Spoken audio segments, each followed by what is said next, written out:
Student hope so you all are doing well. आज हमारा unit number 2 atomic structure का last topic है, जो है आपके पास calculation of relative atomic mass from isotopic abundance.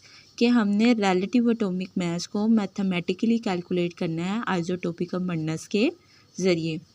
जैसे कि हमने लास्ट लेक्चर में पढ़ा था कि रिलेटिव एटॉमिक मास क्या होता है, कि किसी भी एलिमेंट के एटम का मास जो हम कार्बन 12 आइसोटोप के साथ कंपेयर करके निकालते हैं उसको हम क्या बोलते हैं, रिलेटिव एटॉमिक मास।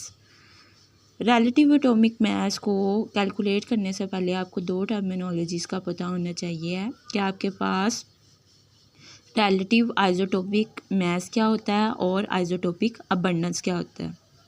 सबसे पहले हम देखते हैं कि रिलेटिव आइसोटोपिक मास क्या होता है। बेसिकली आपके पास आइसोटोप्स का जो मास होता है उसको हम क्या बोलते हैं, रिलेटिव आइसोटोपिक मास। ठीक है, जैसे आपके पास क्रिप्टॉन एलिमेंट है, उसके टोटल 5 आइसोटोप्स होते हैं, 80, 82, 83, 84 और 85। तो ये आपके पास उन आइसोटोप्स के रिलेटिव आइसोटोपिक मास है। उसके बाद आता है आइसोटोपिक अबंडेंस। बेसिकली ये आइसोटोप्स नेचर में कितने परसेंट मौजूद हैं उसको हम क्या बोलते हैं, आइसोटोपिक अबंडेंस। जैसे कि आपके पास क्रिप्टॉन का आइसोटोप 80 2.0% है, 82 12.0% है, आइसोटोप 83 कितने परसेंट मौजूद है, 12.0%, आइसोटोप 84 कितने परसेंट मौजूद है नेचर में, 57.0%, और आइसोटोप 85 कितने परसेंट मौजूद है, 17.0%। अब रिलेटिव एटॉमिक मास को कैलकुलेट करने के लिए हम बेसिकली एक फार्मूला यूज़ करते हैं। वो फार्मूला आपके पास क्या है, M1 का मतलब है फर्स्ट आइसोटोप का मास, और P1 का मतलब है फर्स्ट आइसोटोप की अबंडेंस। M2 का क्या मतलब है, सेकंड आइसोटोप का मास, और P2 का क्या मतलब है, सेकंड आइसोटोप की अबंडेंस।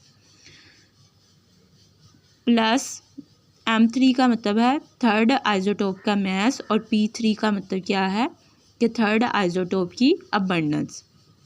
अब इस फार्मूले को यूज़ करके आपके पास जितने भी आइसोटोप्स हैं और उनके मैसेस हैं उसको हम इस फार्मूले में पुट करके तो रिलेटिव एटॉमिक मास को निकाल लेते हैं। जैसे कि आपके पास मैंने अभी आपको बताया क्रिप्टॉन के 5 आइसोटोप हैं, एक का मास 80 है, एक का 82, एक का 83, एक का 84 और नेक्स्ट का 85। तो हम क्या करेंगे, फर्स्ट आइसोटोप आपके पास उसका मास क्या है 80, उसकी अबंडेंस कितनी है 2.0, इन दोनों को मल्टीप्लाई करेंगे, प्लस सेकंड आइसोटोप का मास मल्टीप्लाई उसकी अबंडेंस, प्लस थर्ड आइसोटोप का मास उसको हम मल्टीप्लाई करवाएंगे उसकी अबंडेंस के साथ। फिर आपके पास फोर्थ आइसोटोप उसका मास उसको मल्टीप्लाई करवाएंगे उसकी अबंडेंस के साथ, प्लस फिफ्थ आइसोटोप का मास उसको मल्टीप्लाई करवाएंगे उसकी अबंडेंस के साथ और डिवाइड कर देंगे 100 के साथ। तो आप इसको कैलकुलेटर के ज़रिए सॉल्व करोगे तो आपके पास आंसर क्या आ जाएगा, 83.7 AMU यानी एटॉमिक मास यूनिट।